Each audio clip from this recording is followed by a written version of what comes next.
네, 오늘 저와 여러분들이 함께 보실 하나님의 말씀은요, 시편 1편 1절부터 6절까지의 말씀입니다. 구약성경 시편 1편 1절에서 6절까지의 말씀, 제가 봉독해 드리도록 하겠습니다. 복 있는 사람은 악인들의 꾀를 따르지 아니하며 죄인들의 길에 서지 아니하며 오만한 자들의 자리에 앉지 아니하고 오직 여호와의 율법을 즐거워하여 그의 율법을 주야로 묵상하는도다. 그는 시냇가에 심은 나무가 철을 따라 열매를 맺으며 그 잎사귀가 마르지 아니함 같으니 그가 하는 모든 일이 다 형통하리로다. 악인들은 그렇지 아니하며 오직 바람에 나는 겨와 같도다. 그러므로 악인들은 심판을 견디지 못하며 죄인들이 의인들의 모임에 들지 못하리로다. 무릇 의인들의 길은 여호와께서 인정하시나 악인들의 길은 망하리로다. 아멘. 반갑습니다. 날씨가 많이 더워졌음에도 불구하고 여전히 코로나로 인해서 개학을 하니 많이 이런 이야기들로 되게 시끄러운 분위기 속에서 여러분들은 잘 살아가고 계신지 모르겠습니다. 개학이 5월 17일 날 이렇게 이루어진다라고 하는데 더 늦어질 수도 있고 하는, 아마 학교마다 다 다를 겁니다. 그래서 무사히 개학을 하더라도 아무런 사고 없이 잘 정상화되어서 코로나가 더 이상 퍼지는 일이 없었으면 합니다. 오늘 시편의 이야기를 하려고 합니다. 시편은 성경 전체를 통틀어서 제일 많은 150장을 차지하고 있습니다. 신앙의 모든 측면에 관한 시와 노래를 담고 있는 유명한 책이죠. 다윗이 쓴 시도 있고 솔로몬이 쓴 시도 있습니다. 그것을 곡조로 변형해서 우리가 찬양으로 고백하기도 하고요. 여러분들 시편 139편 제이어스 노래 보시면은 시편 139편에서도 그 139편에 나와 있는 그 찬양의 가사가 성경 말씀에도 그대로 나옵니다. 하나님이여 우리들의 생각이 어찌 그리 보배로우신지요, 나의 생각보다 나의 뜻보다 더 놀라우신 주님. 이런 식으로 말씀에도 이렇게 말씀을 그대로 가사화시켜서 찬양으로 낸 곡들도 정말 많습니다. 그래서 이 시편은요, 신앙의 모든 측면에 관한 시와 노래를 담고 있는 유명한 책으로 우리가 알고 있습니다. 각 상황마다 다르게 쓰여진 시편은 그럼에도 불구하고 어떤 상황 속에서도 나는 하나님을 찬양합니다라는 고백이 이렇게 담겨있는 그런 귀한 우리의 시편이 되는 것이죠. 오늘 저와 여러분들이 같이 합독했던 시편 1편에서 1절, 6절 말씀은요, 복 있는 자를 의인으로 표현하고 악인과 구별되어져야 한다라고 하는 그런 요약된 메시지를 이렇게 담고 있습니다. 이 시편 1편의 말씀을 통해서 우리는 여러 가지 사실들을 이렇게 알아볼 수가 있습니다. 첫 번째로는 이런 사실을 한번 알아볼 수 있습니다.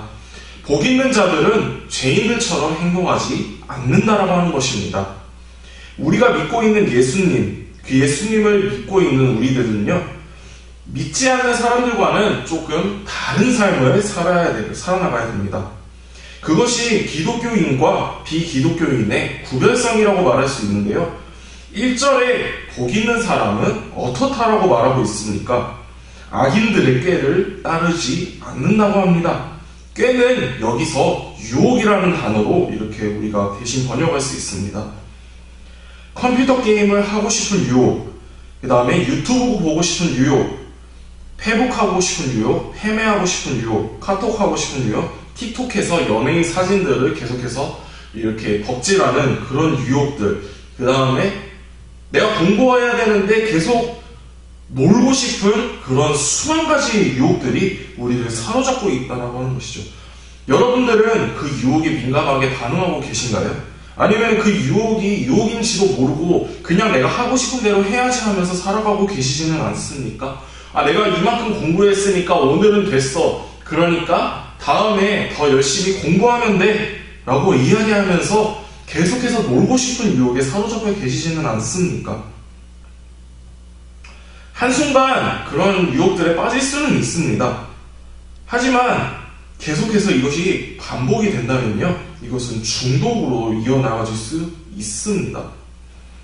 이것을 우리가 계속해서 인지하고 나아갈 때 이 중독이라고 하는 것이 여러분들 안에 있는지도 한번 점검을 해봐야 됩니다. 유혹은 중독의 길로 빠지게 만듭니다. 엄마, 좀만 더 보고 끌게. 나 이거 중요한 판이라서 10분만 더 시간 줘. 10분이 20분이 되고 20분이 30분이 되고 30분이 1시간이 된다면요, 우리는 어쩌면 그것에 내 모든 시간을 투자할 수도 있겠다라고 하는 그런 생각을 할 수도 있다라고 하는 그런 결론이 나오게 됩니다. 이것이 중독인 것이죠. 이러한 중독에서 벗어나려면 우리가 어떻게 해야 됩니까? 여러분들이 잘 아실 거라고 생각합니다. 당연히 그것을 하지 말아야겠죠. 이게 말이 쉬울까요? 정말 어려울 수 있다는 겁니다. 2, 3절 말씀을 보면은요, 하나님의 말씀을 주야로 묵상하는 자는 모든 일이 다 형통해진다라고 이렇게 이야기하고 있습니다. 근데 우리가 이런 중독도 자기가 잘 헤어져 나오지 못하기 때문에 고통스러워하는 친구들이 많을 거라고 생각을 합니다. 그래서 내가 끊어야 되는데, 이거 하지 말아야 되는데 라고 이야기하면서도 그것이 계속 손이 가고 마음이 그곳으로 향하고 있는 내 자신을 발견하게 됩니다. 그래서 아무것도 하기가 싫고 공부라고 하는 것도 그냥 학교에서 내는 과제로밖에 생각 안 하고 내가 대학 갈 그런 수단으로밖에 생각이 안 든다라고 하는 겁니다. 이러한 것들 때문에 우리의 삶이 너무나도 힘들어진다라고 하는 거예요.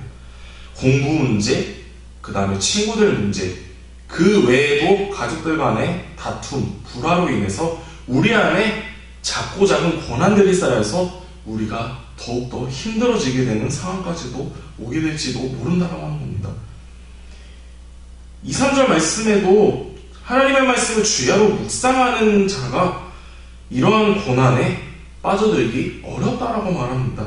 우리가 고난을 받지 않으려면요, 하나님의 말씀을 주야로 묵상해야 된다라고 2, 3절에 분명하게 이야기하고 있다라고 하는 겁니다. 하나님께 아무리 우리가 간구하고 기도하더라도 고난이 찾아올 때가 있습니다. 고난에는 두 가지 유형의 방법이 있습니다.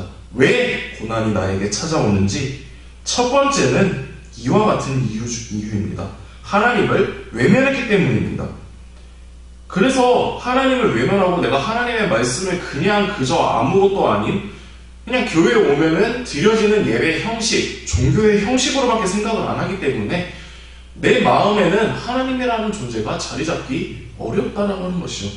그로 인해서 하나님께 더욱더 순종하고 하나님께 더욱더 나아가야 되는데 불순종하는 마음 때문에 우리에게 고난이 찾아오는 경우도 있다라고 하는 겁니다.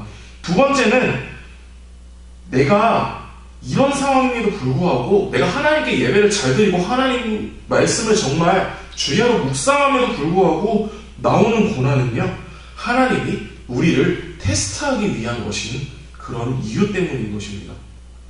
하나님이 테스트하는 것이 무엇일까요? 욥기를 보면은 자세하게 나와 있습니다. 욥은 하나님을 정말 신실하게 섬겼던 그 선지자 중 한 사람이었습니다. 성경 인물 속의 한 사람이었죠. 그런데 그가 그렇게 잘 섬기고 있던 그가 집이 풍비박산 나고 모든 양과 가축들, 정말 재벌 2세라고 해도 모자랄 정도의 그런 부유함을 가지고 있었던 사람인데 그 부유함마저도 다 빼앗기게 되고 집도 없어지고 자식들마저도 다 죽게 되고, 그래서 남은 것은 욥 하나밖에 없는 그러한 상황에 부딪히게 되었다라고 하는 것입니다. 거기다가요, 몸에 병이 있어서 운동병이 생겨서 정말 간지러워서 미칠 듯한 고통에 시달리고 있었다라고 하는 겁니다. 근데 이것을 본 친구들이 위로를 해주지 못할 망정 네가 그렇게 살았으니까 하나님이 그렇게 벌 주신 거야 라고 욥을 오히려 비난하는 그런 상황까지도 내몰아치게 됐다고 하는 겁니다. 여기서 주시는 하나님의 말씀은요, 내가 너를 이렇게 못되게 군 거는 내가 너를 이렇게 고난을 받은 거는 다 내가 너를 이렇게 싫어하니까 내가 너한테 한번 골탕 좀 먹어봐라, 엿 좀 먹어봐라, 이런 식으로 나타난 고난이 아니라 너가 이럼에도 불구하고 나를 섬길 수 있겠니? 라고 하는 그런 메시지를 하나님께서 욥에게 보여주시다고 하는 겁니다. 그래서 우리가 찾아오는 고난, 과연 내가 하나님을 제대로 섬기지 못해서 그런 건지, 아니면 내가 하나님께 테스트를 받고 있는 중인지 한번 잘 생각해 보셨으면 좋겠습니다. 그래서 복 있는 자들로서 살아가는 저와 여러분들이 되시기를 바랍니다. 우리가 시편 1편의 말씀을 통해서 알아볼 수 있는 두 번째 메시지는요, 악인들의 길은 망한다라고 하는 것입니다.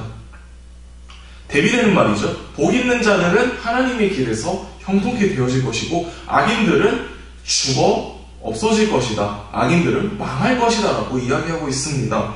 로마서 6장 23절 말씀에 보면은 그와 같은 표현이 정확하게 나와 있습니다. 죄의 삭은 사망이다 라고 이렇게 말씀에 나와 있습니다. 여러분 믿으십니까? 죄의 삭은 사망입니다. 죄의 끝은 우리를 죽게 만드는 것이죠. 아무도 안 보니까 내가 이 짓을 해도 되겠지? 어차피 아무도 안 보는데 나만 알고 있으면 되잖아. 그러면은 아무도 보는 사람이 없기 때문에 이 일을 그냥 넘어갈 거야. 내가 부모님한테 학원 간다라고 거짓말하고 PC방 가는 거 들키지만 않으면 되잖아. 이렇게 이야기하는 친구들도 간혹 가다가 있는 경우들이 많습니다. 이런 비도덕적인 일을 행했다고 하나님이 못 본 채 넘어가실까요? 하나님은 다 보고 계십니다. 하나님은 우리가 어떠한 일을 하든 어떠한 죄를 짓든지 간에 다 지켜보고 계신다고 하는 거죠. 하나님이, 내가 정말로 하나님을 사랑한다고 하면요, 하나님이 싫어하는 짓을 할까요? 여러분들은 남자친구, 여자친구가 있는 친구들도 있을지는 모르겠지만, 만약에 남자친구, 여자친구, 이성친구가 하기 싫은 짓을 내가 계속해서 한다고 하면요, 상대방이 좋아할까요? 그렇게 연애하는 친구들은 없을 겁니다. 상대방을 위해서, 여자친구, 남자친구를 위해서 내가 더 열심히 선물하고, 내가 더 열심히 이렇게 다정하게 대해주고, 이렇게 연인처럼 대하는 것처럼 하나님도 그렇게 대하면요, 우리가 정말 큰 사랑을 받을 수 있겠죠. 그런데 이러한 길로 가지 않고 악인들의 길, 죄의 길, 세상의 길, 계속해서 하나님과 멀어지는 길을 간다라고 하면요, 그 끝은 죽음에 이르게 되는 것입니다. 예수님이 우리를 대신해서 죽으신 이유도 죄 때문입니다. 죄의 삭은 사망이기에 우리들의 많은 죄들을 일일이 대신 지어주신 예수님은 그 죄의 끝이 죽음이라는 걸 아시기 때문에 그것을 치루셨어야만 했습니다. 죄가 예수님을 죽인 것이죠. 그런데 어떤 일이 일어났습니까? 3일 만에 부활하셔서 죄를 이기고 살아나신 예수 그리스도의 영광을 우리가 볼 수 있게 되었습니다. 그러면서 부활절을 기념할 수 있게 된 것이죠. 죄를 이기는 방법은요, 다시 태어나는 것, 부활하는 것입니다. 나는 태어났는데 그러면 다시 내 몸이 죽고 태어나는 것인가요? 육체의 죽음도 없지 않아 있겠지만요, 그건 육체의 죽음이 아니라 영적인 죽음, 내가 죽고 그리스도가 사는 갈라디아서 2장 20절의 말씀에도 나와 있듯이 내가 주를 위하여서 죽고 내가 주를 위하여서 다시 살아가는 그런 영적인 죽음이 우리 안에 있어야 된다고 하는 겁니다. 고린도후서 5장 17절에 이런 말씀을 증언하고 있습니다. 그런즉 누구든지 그리스도 안에 있으면 새로운 피조물이라, 이전 것은 지나갔으니 보라 새 것이 되었도다. 할렐루야. 예수님이 부활하셨던 것처럼 죄인들 길에 서 있었던 우리가 하나님의 길에 서 있는 자로 새롭게 되어졌다라고 말하고 있습니다.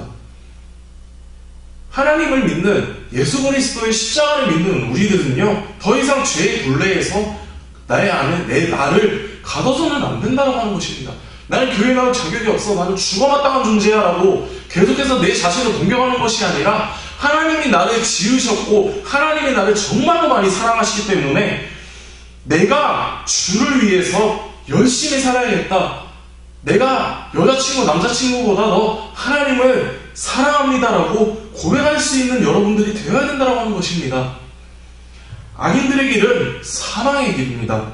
하지만 예수 그리스도의 길, 그 길은 생명의 길이자 영생의 길인 줄을 믿으시기를 바랍니다. 말씀을 정리하도록 하겠습니다. 오늘 시편 1편에서 1절에서 6절의 말씀은요, 어떻게 보면 정말 짧은 말씀이지만 우리에게 중요한 말을 시사하고 있습니다. 우리가 살아가야 되는 이유, 우리가 하나님 앞에 나아가야 되는 이유를 이 시편의 말씀을 그대로 이렇게 직면하고 이렇게 보여주고 있다는 하는 것입니다.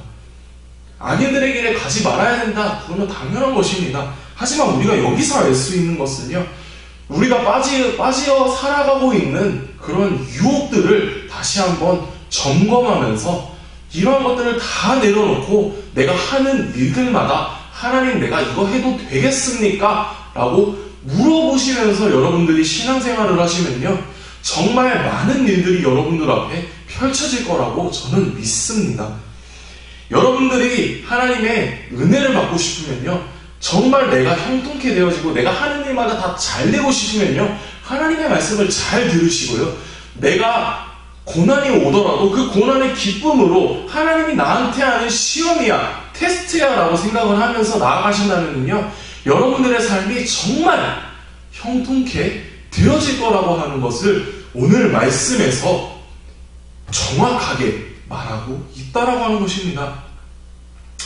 이번 주일은 어린이날 기념으로 해서 어린이 주일로 이렇게 드려지게 됩니다. 여러분들 이제 청소년이기 때문에 이제 어린이가 아니기 때문에 어린이날은 그냥 나한테 쉬는 날이야 라고 생각이 들지도 모르겠습니다. 여러분들이 어린이날 때 부모님들께 선물을 받고 부모님들이 외식을 같이 가서 맛있는 거를 먹고 피크닉을 가서 좋은 곳을 놀러가고 이러한 경험들이 있는 친구들도 있을 것입니다. 근데 이번 이제 가정의 달 맞이해서 5월은요, 제가 여러분들한테 과제를 하나 드리고 싶습니다. 어버이 주일 전까지 어버이날에 여러분들이 부모님께 편지를 적으셔서 편지를 부모님한테 드리고 그것을 사진을 찍어서 인증을 하고 그것을 이렇게 짧게 카톡이나 메시지로 내가 어버이날 행사에 참여했던 소감을 적어주시면요, 제가 3명을 뽑아서 가족 외식 상품권 3만원짜리를 이렇게 드리려고 해요. 제가 이거를 왜 계획을 했냐면요, 여러분, 제가 생각했을 때 어버이날에 그냥 카네이션만 달아드리고 그냥 선물하면은 끝나겠지, 퉁칠 생각 하지 마라, 이런 유행어들이 이렇게 돌아다녔던 것처럼 우리가 어버이 주일에 그냥 보내는 경우들이 많더라고요. 그래서 이 어버이 주일에 작은 행사를 하려고 합니다. 시상은 예배가 열리는 예배 오픈일에 이렇게 시상을 하도록 하겠습니다. 그래서 많은 학생들이 참여했으면 좋겠고요. 여러분들이 정말 부모님 사랑합니다, 부모님 감사합니다, 이렇게 나를 이렇게 낳아주셔서 나를 길러주셔서 나를 학원을 보내주시고 학교 잘 보내주셔서 내가 굶어 죽지 않게 삼시세끼 잘 꼬박꼬박 챙겨 먹을 수 있게 해주셔서 감사합니다라고 하는 한 주가 되면 어떨까요? 그렇게 우리 가정의 달을 이렇게 잘 보내는 저와 여러분들이 되시기를 바랍니다. 기도하겠습니다. 하나님 아버지 감사합니다. 주님, 5월 가정의 달을 맞이해서 아버지 우리가 더욱더 이렇게 가정에 힘쓰는 자들이 될 수 있기를 바랍니다. 아버지, 오늘 말씀을 들은 것처럼 우리가 복 있는 자들의 삶을 살아가기를 원하고 악인들의 길에 서지 않는 그런 귀한 우리 친구들이 될 수 있도록 아버지께서 인도하여 주셔서 내 안에 계신 성령님 항상 함께하여 주시고 어렵고 힘들고 공부하다가 지치더라도 과제하다가 학원 가다가 지치더라도 우리가 힘낼 수 있는 그러한 힘 주셔서 우리가 더욱더 주님을 섬기는데, 주님을 사랑하는데 부족함 없이 사랑할 수 있도록 아버지께서 함께하여 주시옵소서. 감사합니다. 사랑합니다. 우리 구주 예수 그리스도의 이름으로 기도드립니다. 아멘.